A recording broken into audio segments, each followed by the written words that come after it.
So one's largest asset in life is their ability to earn an income. Without an income, we have no assets. So we have an underinsurance problem in Australia. It is estimated that only 60% of the adult population in Australia, does not have sufficient personal insurances to assist them should they not be able to work due to illness or injury. It's estimated that at least 20% of the Australian population between the ages of 21 and 64 will suffer some unfortunate event in their lives that will leave them incapable of working. So there is the "it won't happen to me" mentality. Well, unfortunately, the stats aren't very nice. 1 in 6 will suffer a stroke. It is the leading cause of long-term disability in Australia, in the Australian adults, Heart attack. A 40-year-old has 1 in 2 for males or 1 in 3 chance for females of suffering a heart attack before the age of 70. Diabetes. Type 1, 1 in 25. Cancer, 1 in 4 for females, 1 in 3 for males will be diagnosed before the age of 75. And cardiovascular. Every 10 minutes, an Australian dies with cardiovascular disease.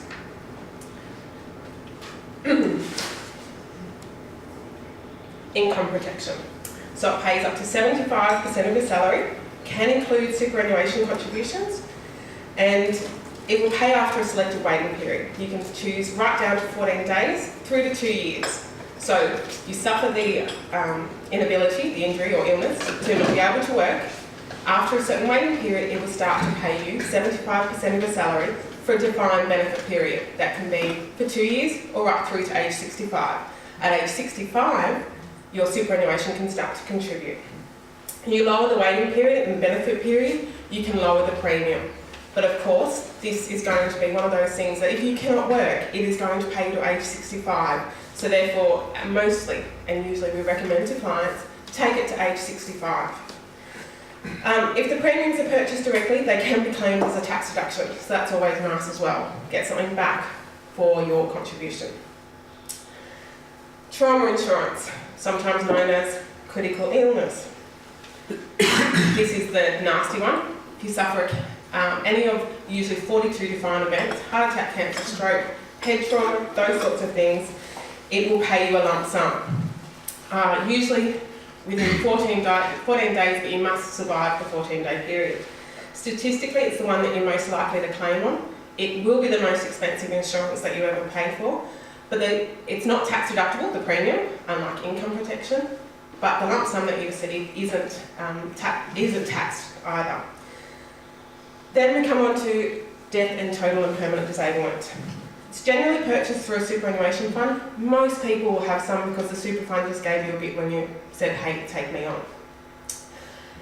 Death is pretty simple. Pay your estate, your superannuation fund, a lump sum upon your death. It's the total and permanent disablement that we are really interested in. The TPD is, total and permanent disablement, is if two doctors sign off that you're never able to work again, you will receive a lump sum. So if it's purchased through a superannuation fund, the premium is tax deductible to the super fund. So there's ways in which we, as an advisor, can structure your insurances so that it doesn't affect cash flow and it's in the most tax advantaged environment. So income protection, purchase it directly, you can claim a tax deduction. Death and TPD, purchased through a super fund, doesn't affect your cash flow. It can come back in a really tax advantaged manner as well for your beneficiaries, and the premium is also tax deductible. In some instances, all three policies can pay, so don't think they cancel each other out. So your income protection can pay, your trauma insurance can pay, and then worst case scenario, your total and permanent disablement. So, moving on to, other factors to consider. Gosh, here we go. As aforementioned, income protection can provide the tax deductibility, as can the death and TPD if paid for by the super fund. Ownership, as I said, death and TPD through your super fund. But we have to be careful. If you ever change ownership of certain insurance policies, they can trigger capital gains tax. It more relates to insurances owned by businesses. Benefits upon death is also important.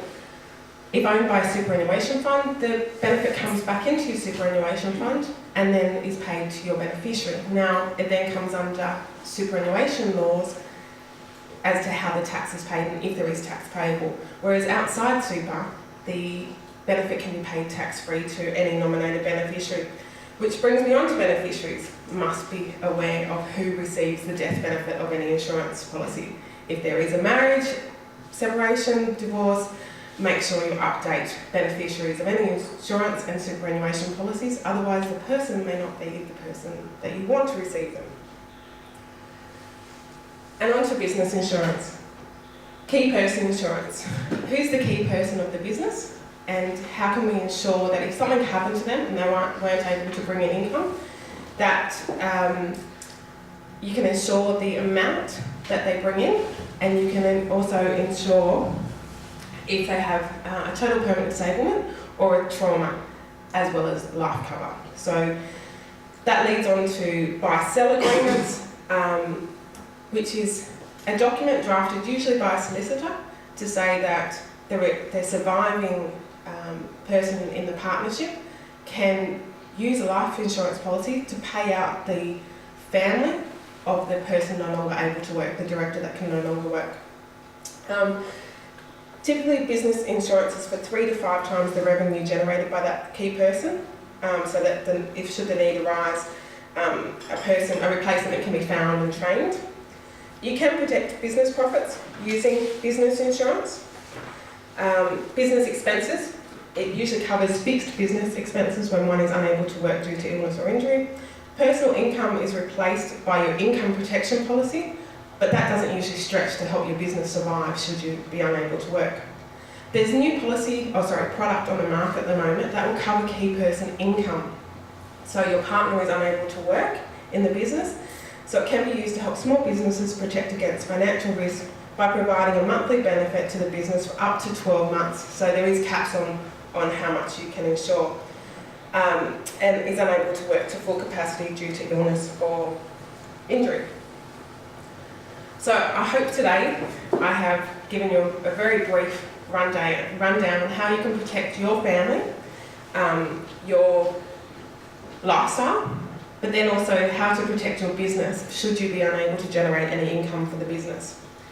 It's also peace of mind.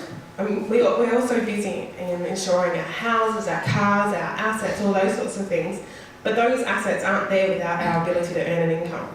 So protecting that should be a number one priority. There's my disclaimer, I wasn't here, I didn't say anything. And any questions? Yes, Ms. Kate? Prue, when you talk about the beneficiaries from your super fund, nominated beneficiaries last forever or just a certain period of time?